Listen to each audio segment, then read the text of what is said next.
Good morning, good morning. It is 7:45 a.m. Wednesday, November 2nd. It is finally the day, FOMC day, right? This is the highly anticipated Federal Reserve interest rate decision happening this afternoon at 2 p.m. Now, we know that the Fed has been in a blackout period, meaning that there has been no policymakers from the Fed that have had any signals in the last week or even 2 weeks. I'm not sure exactly when it started, but we have had zero signals from the Fed based on that. What are we going to see in this meeting? So, having said that, the markets in the past week or so have been run primarily on data, first of all, and second of all, on rumors, Wall Street articles. We've got BlackRock people saying pivot language, all these different sources and opinions that are weighing on markets. And we've seen the pullback in the equities. We've seen pullback across asset classes as more and more people are pricing in the possibility of a slowdown from the Fed. Now, they are highly expected to raise interest rates by 75 basis points from 3.25 to 4%. Also, the Fed has said that we are going to bring rates up to around 4.5 to 5%. So, we know that there's no real room for another 75 basis points rate hike for the next meeting. So essentially, we know that the pace of the rate hikes are going to have to slow down. But just because they're slowing down, maybe the next rate hike is going to be 50 basis points instead of 75. That is not a bullish signal. Whether or not the stock markets will start to rally because the interest rate hikes are slowing down, that's a different story. But the effect on the economy has not yet been priced in, as the high interest rates are going to be staying elevated for an extended period of time in order to bring inflation down. And in order for inflation to go down, we're going to need a slowdown in the economy. We're going to need the stock market to correct. We're going to need people, as bad as it sounds, we need the unemployment rate to rise. We need people to lose their jobs. We need stuff to bring down their value so we could bring inflation down, because the Fed has no other choice. Because if they don't be aggressive to fight inflation, if they don't get inflation under control, well,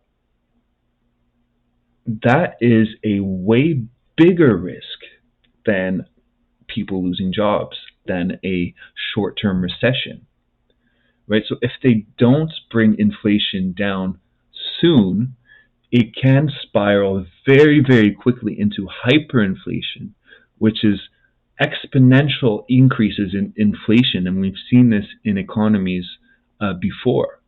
And this has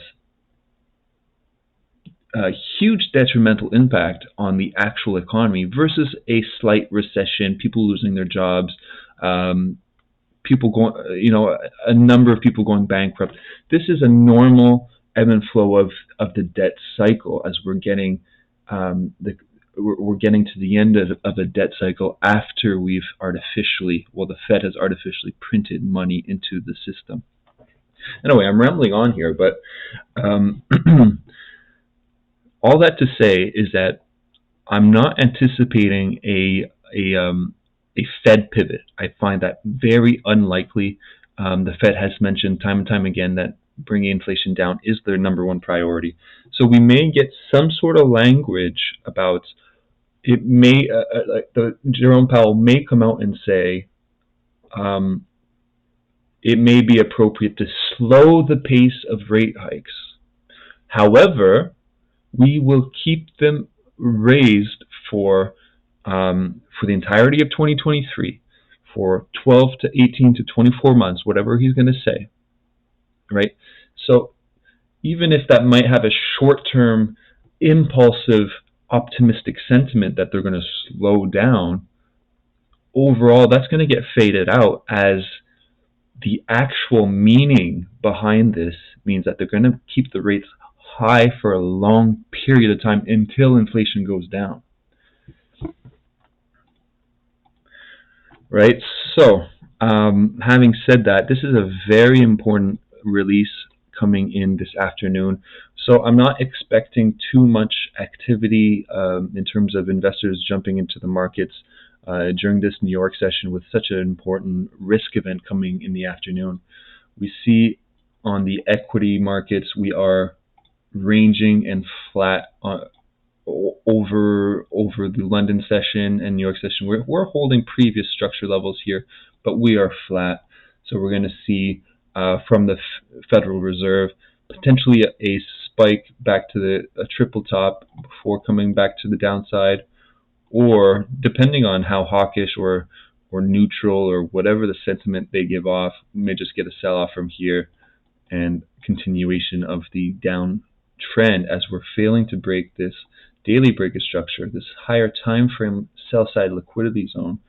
And if they have more dovish language, which is a very low probability based on the risks of inflation getting too hot, then we'll get some further pullbacks.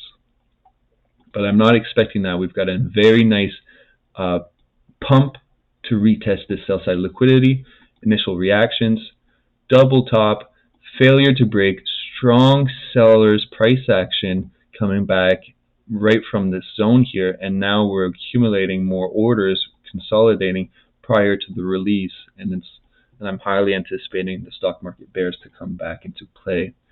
So far, low volume and volatility as expected. The dollar as expected as well, from yesterday's webinar, rejecting previous sell-side liquidity zones and starting to pull back and range here.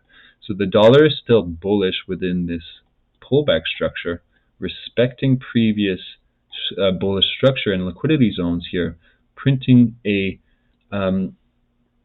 higher high. Well, actually a double top here, but maintaining structure above. And zooming into the 1 hour here, let's do that real quick.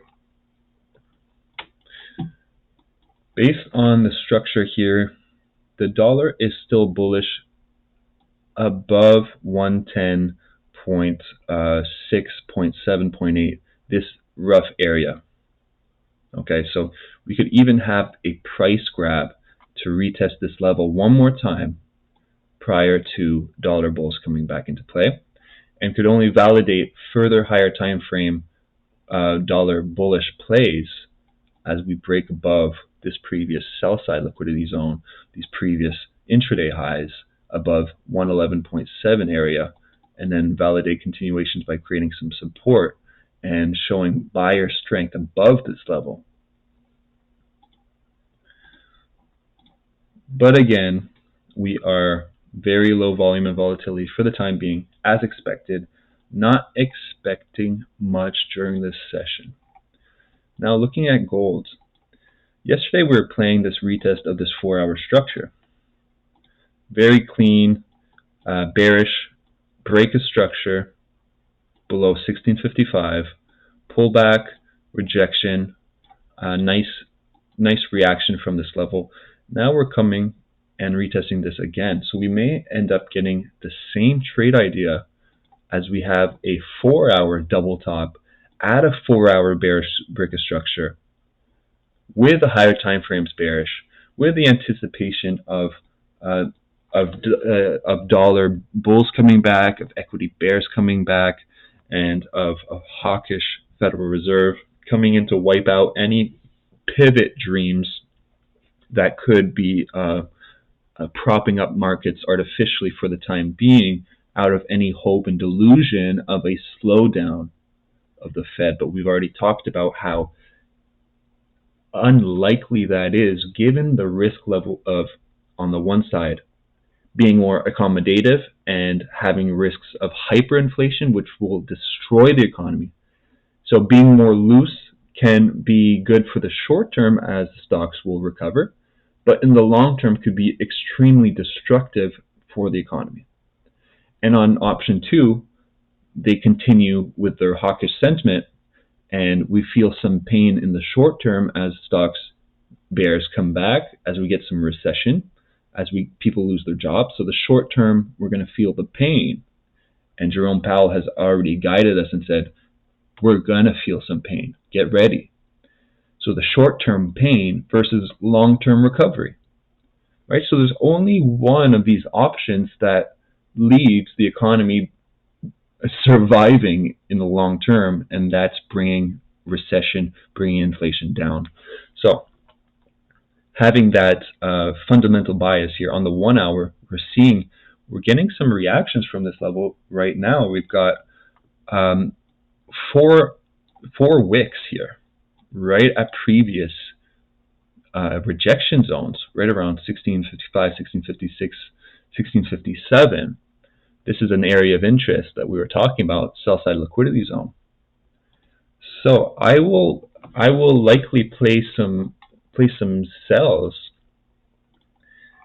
if at New York Open.